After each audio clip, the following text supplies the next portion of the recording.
Hello, I'm Barbara McLennan, and I am presenting a guide and guide rail approach initiating the HyFlex discussion on campus.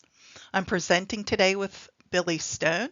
Not present is Dr. Janie Leary. We are members of the Fairmont State University Title III HyFlex Committee, and we are in Fairmont State, West Virginia. So why HyFlex? Why now? We needed a cross-campus flexible learning system. We have a lot of rising students. That is students that are veterans, commuters, first generation, or in other non-typical student positions. Or maybe they're typical and we just didn't realize it before.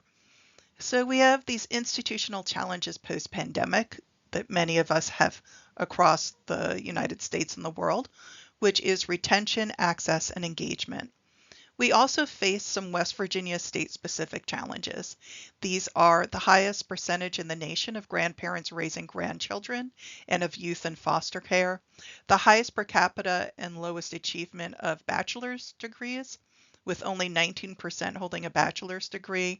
But a recent consultant survey said, but many more people do want to earn their degrees. We have students that hold multiple critical jobs, and we have students that are driving long distances, sometimes 1 to 3 hours, over elevations in topography to get to class. These were insights we found out from a survey that we did with Dr. Leary, Dr. Zach Moore, and myself in the Behavioral Sciences Department. We are part of a pilot project calling Bridging the Gap for Underserved Students, constructing a comprehensive and integrated infrastructure for student success at Fairmont State University. This is part of the Title III Strengthening Institutions Program grant. The aim is to improve the student experience by accommodating various life circumstances through the use of HyFlex courses and addressing changes in higher education and workforce expectations. This is just one of many projects that were taking place underneath this pilot project. If you're interested, you can go to our Center for Teaching and Learning Innovation page to learn more. We take a holistic approach. We have a HyFlex project director. We have a Center for Teaching and Learning Innovation. We work with the IT and ISS office, which is IT and software. We have the HyFlex Faculty Committee working with faculty. We have feedback from faculty, administration, staff, and students, and more. Every university is going to have different internal resources that exist on campus. We were trying to use the resources on hand to build trust, to inspire, because we feel part of implementing HyFlex is to inspire faculty to use it. We wanted to have teamwork across campus. We wanted to provide support and assistance, exchange good ideas and best practices, and ultimately to share in our successes across the university and then with other universities. The HyFlex Committee's approach was formed through the Title III initiative and the Center for Teaching and Learning Innovation. There was a focus on collaboration before implementation. So we are going to outline the collaborative approaches we took, and we are getting into the next stage, which is implementation. And we had an emphasis on trust building, on clarity, and on shared vision in order to ensure sustainability of the program and to build the program so that we could implement it fairly efficiently across campus. The faculty committee created 3 interconnected tools that meet these goals, and these are the HyFlex Compendium, the Guardrail Guide, and the Inter-University LibGuide. These were interconnected tools we created from the resources we had available on campus. You might develop your own tools based on your university resources. So in a real-world example, these interconnected tools were created out of our need for transparency and collaboration across campus, a need to feel approachable and not as if we were rulemaking, and from the resources available to us as a committee. So these were made using Google Sheets, Google Docs, the university library's LibGuide, from SpringShare, all of which were freely available to us on campus. So this is the HyFlex Compendium. It's a Google Sheet, but a Google Sheet can be powerful depending on how you use it. In this case, we used it to create a living document. That is, this is a continuously evolving collaborative resource. We use it to document case studies, peer models, and relevant literature. We use it to track and respond to emerging campus needs. If somebody says, I'm teaching this course, I don't know how HyFlex is done in this course, we add it to the Google Sheet and we go looking for information. It encourages iteration, knowledge sharing, and innovation because people can see how others have innovated. They can see how others have done things at their universities, and it gets them excited for doing them at our own.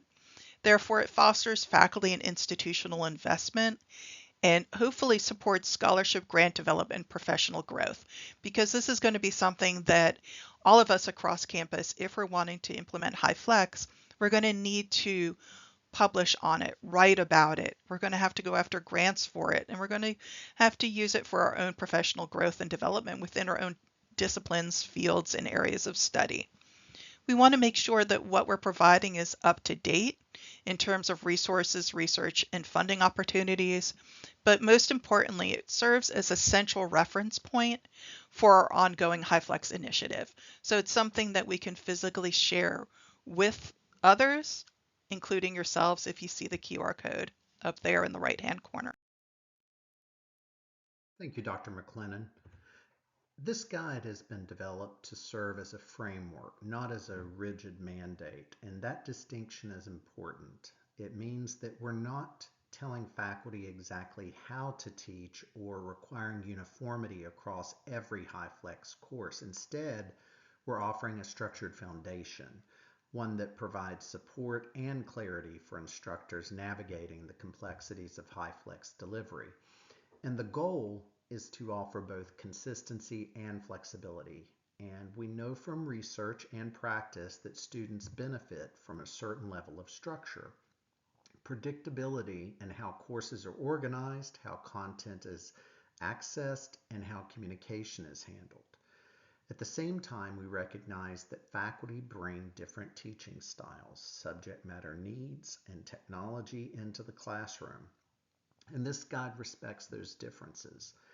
It's grounded in pedagogical research, evidence-based practices that promote student learning, engagement, and equity in multimodal environments.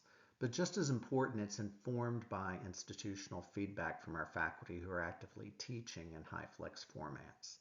Their experiences, their challenges, and innovations have helped shape the recommendations and best practices outlined here.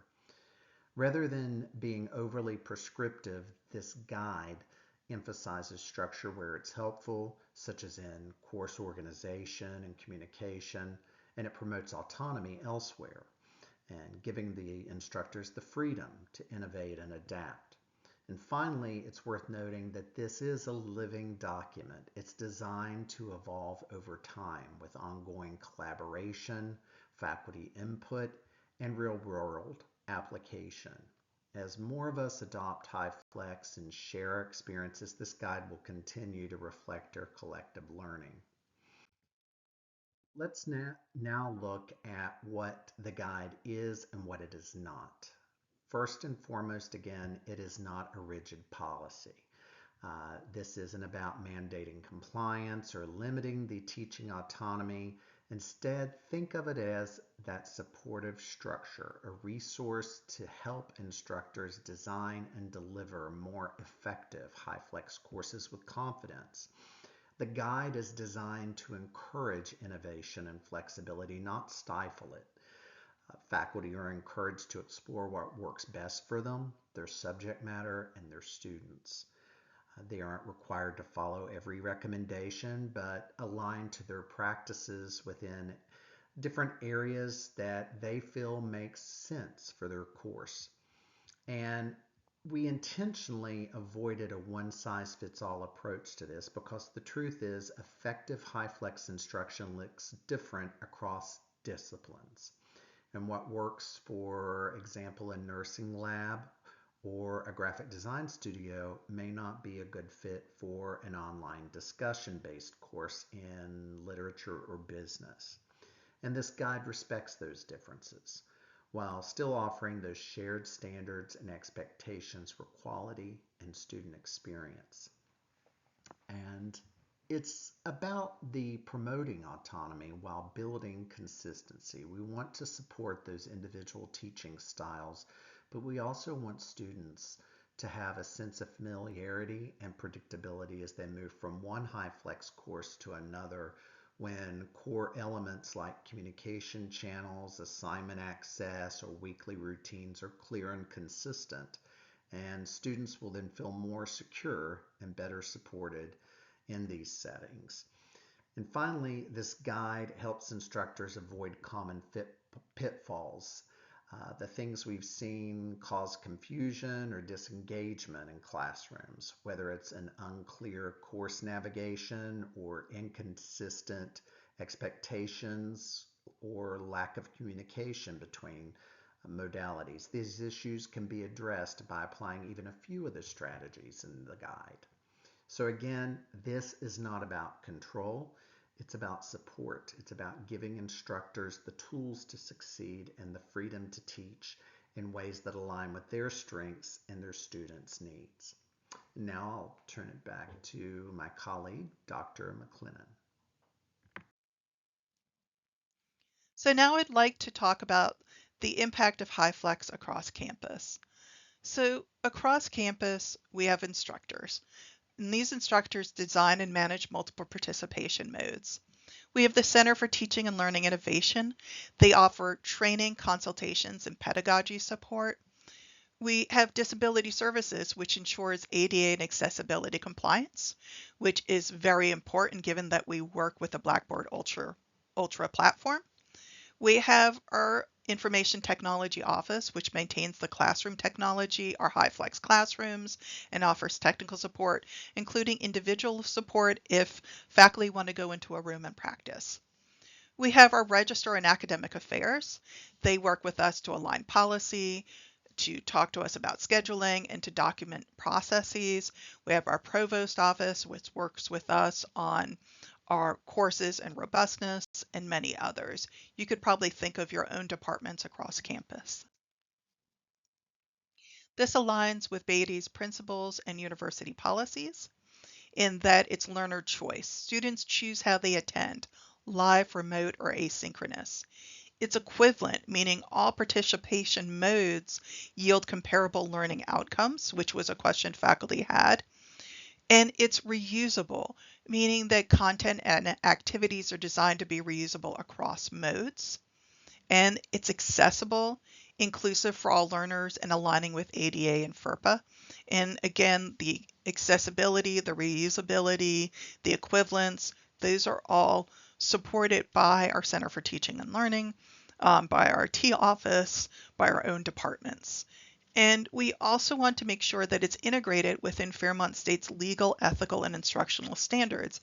This is where we reach out to our legal office. We reach out to other organizations to make sure that what we're doing is beyond the classroom, that it fits HyFlex within all of the university's policies and goals.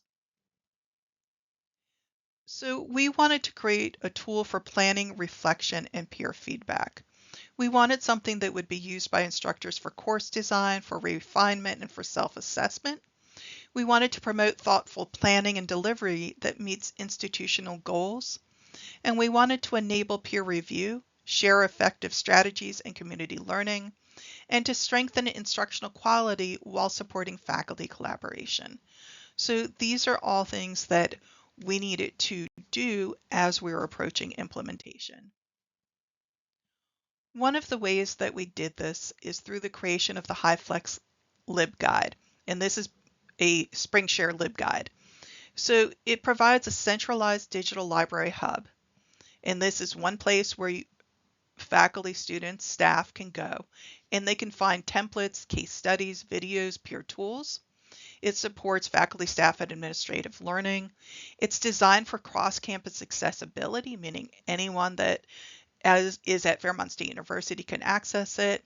It is a professional development library resource. So as professional development is done, whichever scale it's done at, whether it's done within a program, a department, or university wide, we can attach and put up information on it. It has curated references and resources that are taken from the compendium. So as things are added to the compendium, as a committee, we look over the references and resources, we talk with the necessary people, and then we put it on the LibGuide as a faculty pedagogy support. We did this through needs assessment and listening sessions, which were a multi-phase environmental scan. These campus-wide listening sessions revealed some common themes.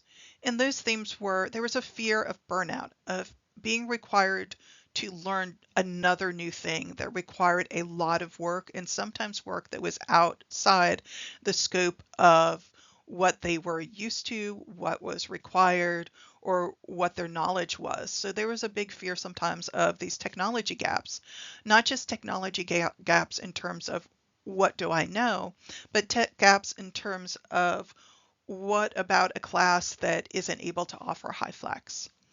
There was a need for student-centered design, and there were a lot of questions around policy alignment. So I want to give you another real-world example. So in these listening sessions, we learned that there are some types of student classifications that are impacted by HyFlex. And this included HyFlex classifications that impacted the registrar's office, potential restrictions on HyFlex due to specific professional certifications in business and those requirements, and a need for a specialized HyFlex approach in the School of Nursing because of the need for, and oftentimes, nurses out in the field. We found what makes this model work for us is that it's built by faculty for faculty with input from across campus. It emphasizes collaboration and not compliance, and encourages cross-functional partnerships in that everyone is working together to make it. In Dr. Leary's community health program, she found that HyFlex addressed a retention issue for frequently non-traditional students that came out of healthcare, and also provided a recruitment tool for the major and minor because of the flexibility, and also promoted partnerships with community colleges and dual high school enrollment. So because of its flexibility, it met several needs for her program. For Dr. Stone, who's in business and industry, he found that HyFlex is similar to the environment for digital collaboration platforms and distributed workforce across multiple locations. So not only was HyFlex useful in the classroom, but HyFlex itself showed that students were learning a professional skill that could be sought after by employers. So we are at our next steps. This summer, we continue on our HyFlex journey. Faculty who did the official Title III HyFlex training are beginning to teach their classes with the new HyFlex equipment. And for those of us who began this HyFlex experiment on our own, who started with HyFlex before we have started the official HyFlex, we're now going to watch it grow into a campus-wide initiative, which is going to be very different than our own experiences. And it will be interesting to reflect on student and faculty feedback and administrative perspectives. So I want to thank you for your interest. Do you want to talk HyFlex? Do you want to learn more about Fairmont State University or West Virginia? We welcome any advice that you have, any case studies, anything you'd like to add. You can reach us. Here's our contact information below. You can also find us at Fairmont State University, the Title III HyFlex Committee on the Center for Teaching and Learning website. Thank you very much.